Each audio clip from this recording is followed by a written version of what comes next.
Okay.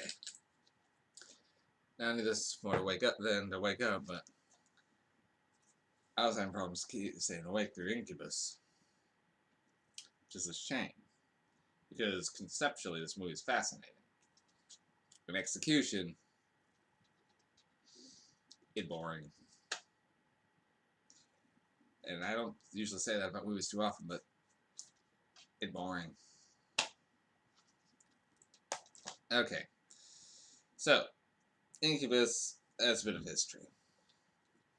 It's this movie was essentially lost for 30 years.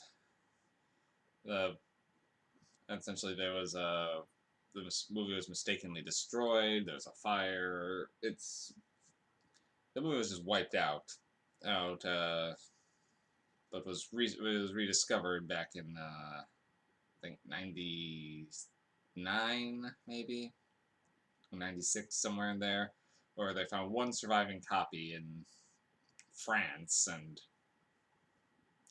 there we go. They were able to get it restored and released. So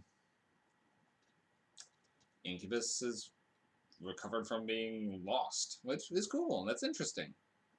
Movies in Esperanto. Again, interesting. This has a pre-Star Trek William Shatner in it. Again, that's interesting. There's a lot of fascinating things going into this movie. But it's boring. The basis of the plot, they could sound interesting. I wanted to be invested in this one, but it's boring.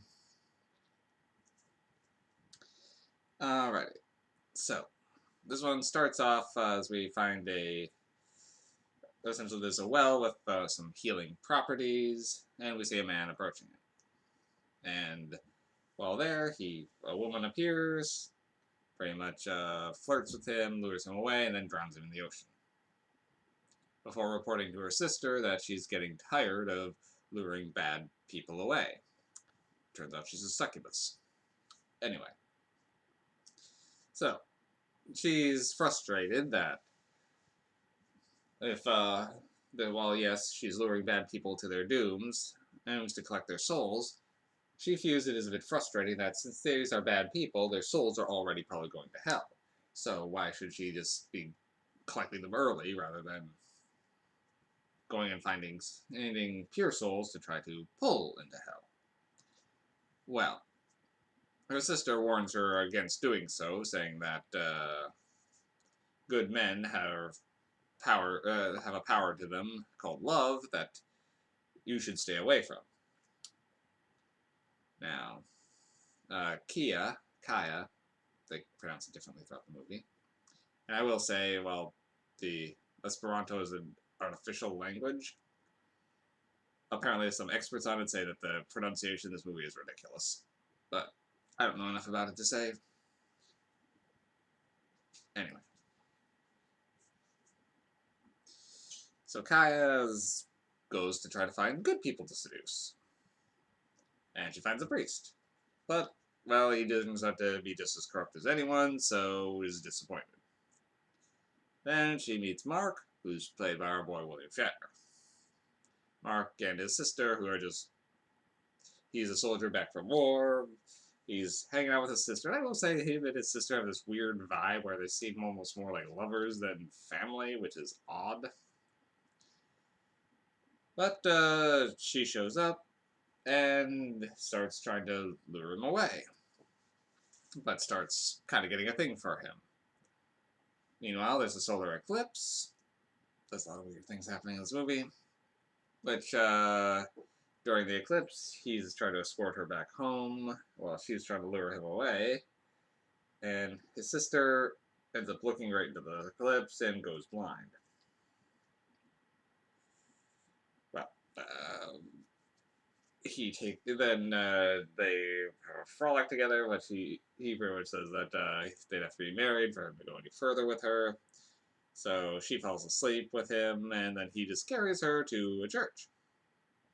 I don't know if he was planning on what he's planning on doing there. It's like, oh, are we going to go get married anyway? And she wakes up. She's a demon. She's in the church. She freaks out and runs away.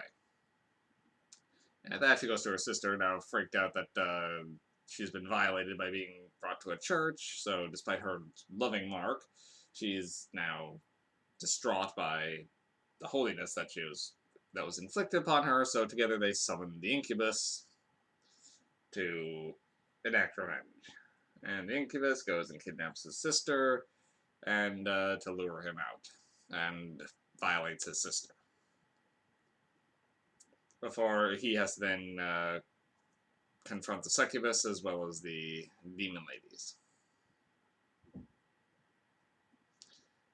Well, all that sounds interesting. But it's a very slow, very quiet movie. There's not a lot of music. Everything is... There's a lot of dramatic pauses, a lot of silence, and people just walking or staring at each other. The movie is only an hour and 18 minutes. It felt well over 2 hours.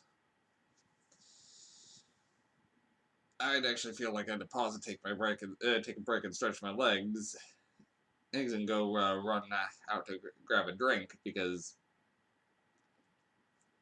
this movie was lulling me to sleep. I had to go get some snackies. I mean, it can be pretty to look at, but it's boring. So, there's a lot of effort that I can tell went into this, but the best I can give this one's 3 MacGuffins, and that I feel is being a little generous, just because of the production values that went into this. So, it's definitely, you have to be well prepared to go into Incubus. There's not a lot that's going on here, and if you're not well awake, it will put you to sleep. It's slow. It's quiet. And not a lot happens. And what is going on is kind of strange to watch. Okay. That's all I got on Incubus. What would be interesting is to see them try to remake this one, since using modern days with jazzing up the plot line, because the plot, like I said, I found interesting. I'd like to see a better rendition of it. I think it could do so. This one could really benefit, I think, from another attempt.